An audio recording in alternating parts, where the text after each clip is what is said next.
Hi, eBay always has a border of the month, and these became popular recently. I bought a couple of them. Had no idea what I was going to do with them, but I had some PayPal cash running around and thought I'd spend it. This is a signal generator. The top is frequency. The bottom is the duty cycle. It outputs a square wave. So you have these two buttons here which increase or decrease the frequency, and these increase or decrease the duty cycle. And so this is very much like how I heat water, and this would be a good way to test panels. So I have a capacitor bank over here. I have 3 FETs, and those are totally in parallel. There's better ways to do it. And you drive out of the signal generator with just this 100 ohm resistor, and you need to have that because it will go crazy without it. And I have a little RC filter here. This is 10 ohms and 0.2 microfarads, anything in that range up to 33 ohms, and the capacitance down to 0.1 or much higher. I'm operating at 480 because this is what you get in a Nano or in a Duno and a Uno. So right here we see this is the waveform, pretty nice and square.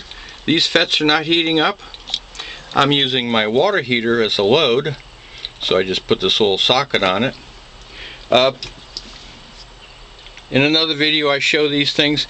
I'm running at about 50 volts, and they have a linear regulator which powers this. It gets way too hot if you're above 20 volts, and so I go in and I cut a trace and power the thing externally. And I suggest you could build a power supply, but that's kind of complicated. If you just put a regulator in it, it has as much chance of failing as the one in here. So I'm powering this off 12 volts of the system because I'm in the shed.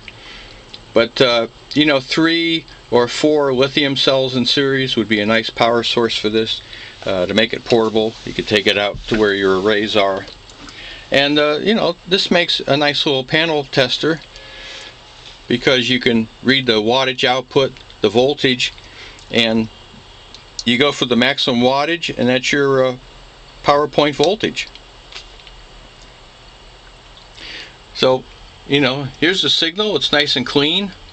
These FETs don't heat up at all. The FETs are totally in parallel. I mean, this is what was on the board, and it'd be nice to drive each FET with its own separate resistor.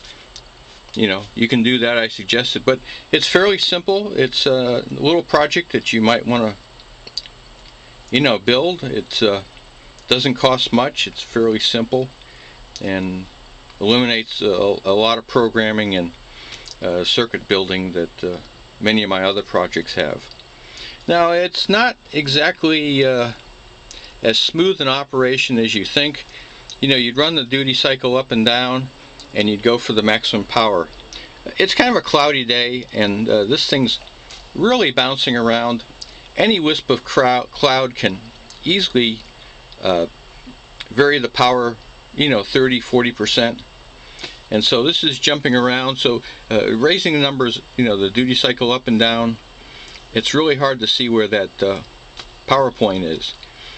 If you're going to do that, you need to wait for absolutely clear day with no clouds and bright sunshine, and then you can pretty much figure out what the power point is. So that's a little project.